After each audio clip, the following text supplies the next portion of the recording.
Le mois de l'histoire des Noirs existe depuis 1970 aux États-Unis et a été déclaré en 1976 précisément sous la présidence de Gerald Ford, le président de l'époque.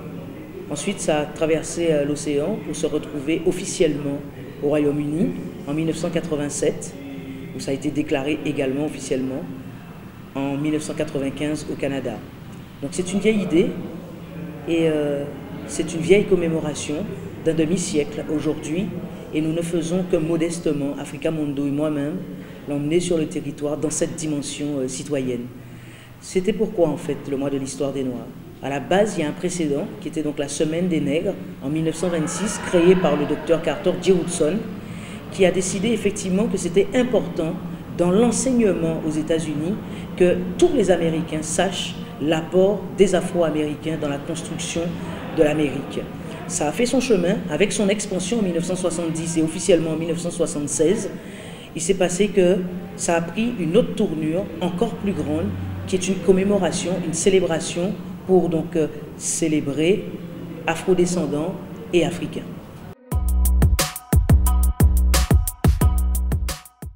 Alors du 1er au 29 février, vous allez vivre, nous allons vivre ensemble au Bénin et dans d'autres pays en Afrique, un moment extraordinaire d'unité, d'union entre afrodescendants et africains. Et africains aussi de la diaspora qui seront du voyage et qui viendront participer au mois de l'histoire des Noirs, à la fois au Bénin, au Sénégal et dans les autres pays qui y participent. Le Bénin particulièrement parce que Africa Mondo, l'ONG Africa Mondo y est né précisément sur le lac Nokoué, à Ganvié. Et j'ai le doux espoir, je caresse cette idée en tout cas, ce doux rêve que le Bénin soit le premier pays de l'Afrique qui reconnaisse le mois de février comme le mois officiel du mois de l'histoire des Noirs. Ça va entrer donc dans l'histoire parce que nous, afro-descendants, nous avons une histoire particulière avec le Bénin. Tous les pays de la côte ouest, évidemment, de l'Afrique, mais particulièrement avec le Bénin compte tenu de la porte de non-retour. À quoi peut-on s'attendre du 1er au 29 février?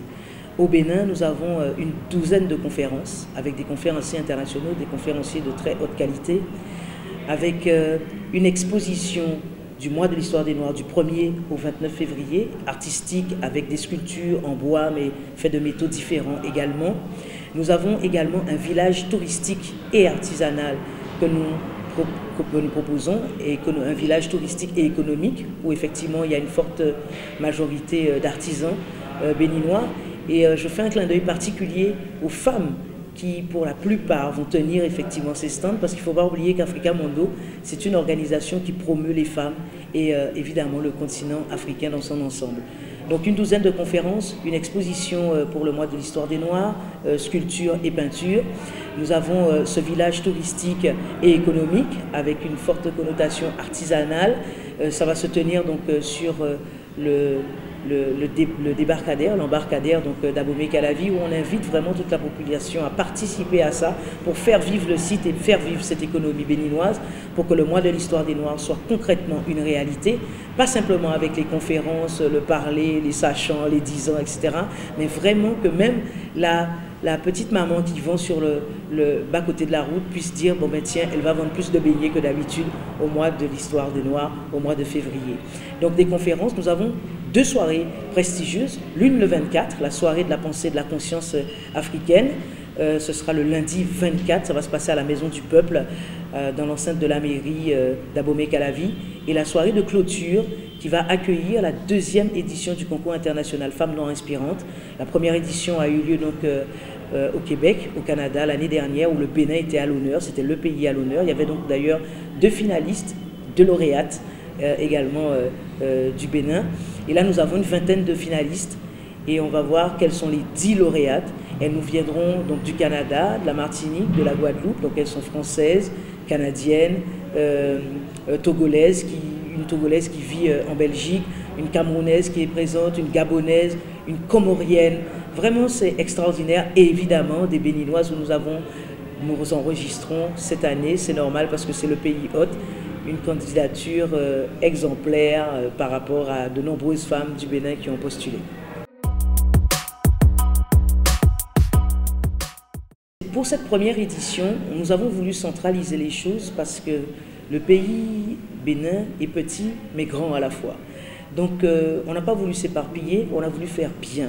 Donc on a un site principal, c'est donc dans les bureaux d'Africa Mundo sur 3 étages et donc sur une terrasse extérieure également. Nous allons accueillir tout le mois de l'histoire des Noirs avec de nombreuses conférences, avec également des conférences qui se tiendront pour certaines à l'université d'Abomey-Calavi, chez certains de nos partenaires, à Cotonou également, dans un centre de formation et dans un centre culturel et identitaire, à Cotonou également.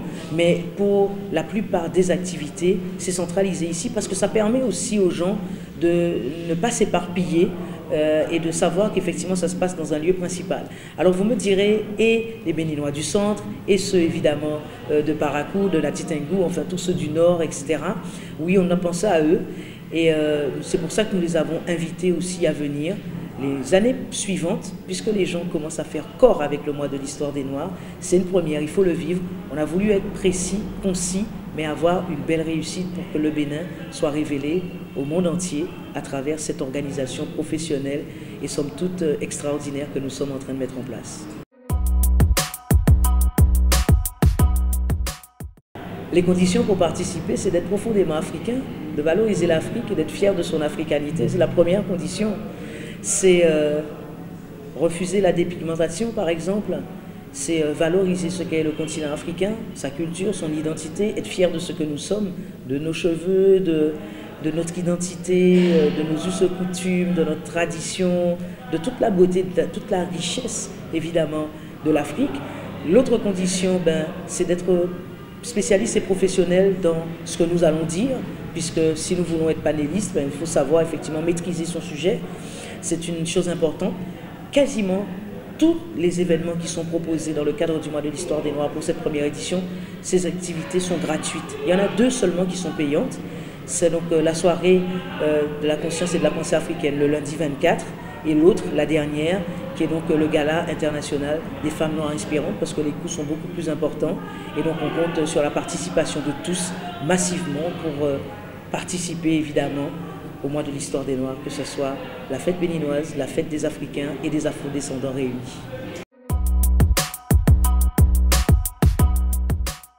Alors, il y a des t-shirts, bien sûr, mais il n'y a pas que des t-shirts, il y a des objets, il y a à l'effigie effectivement du Black History Month, d'Africa Mundo. On a toute une panoplie d'artisans, sculpteurs sur bois notamment, qui sont venus nous voir et nous proposer des pièces vraiment uniques, très belles. Vous pourrez bien sûr vous procurer les t-shirts qui vont de 3 000 francs à 15 000 francs parce qu'on a fait des choses, de belles choses, vraiment, c'est de très belles choses.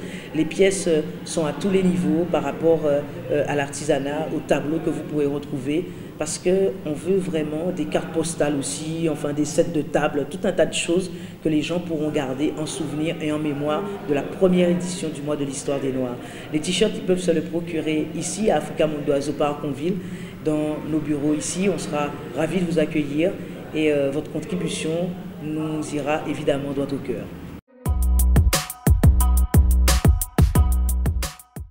Je veux inviter Béninoises et Béninois, Africains et Africaines, Afro-descendants et Afro-descendantes, Africains de la diaspora et au-delà, toutes les personnes qui ont à cœur de vivre notre histoire commune, l'histoire de l'humanité, avec nous sur le continent. Le mois de l'histoire des Noirs n'appartient pas à Africa Mundo ni à Mélina Seymour. C'est vraiment un événement universel au sens du terme, même vraiment propre du terme. Et c'est à vous de vous accaparer ce mois-là pour que notre histoire commune puisse vivre, puisse être célébrée, mais pour qu'elle puisse être racontée et contée avec nos propres mots et avec notre propre regard. On a trop souvent raconté et conté l'histoire de l'Afrique à notre détriment. Il est temps qu'Africains, Afro-descendants se mettent ensemble pour partager cette union commune, pour que le développement de l'Afrique soit une réalité avec l'apport de ses enfants, de tous ses enfants, qu'ils soient de l'extérieur, également à l'intérieur, que nous puissions faire unité. Donc vous êtes tous invités du 1er au 29 février à vivre et à célébrer avec nous, ensemble, le mois de l'histoire des Noirs.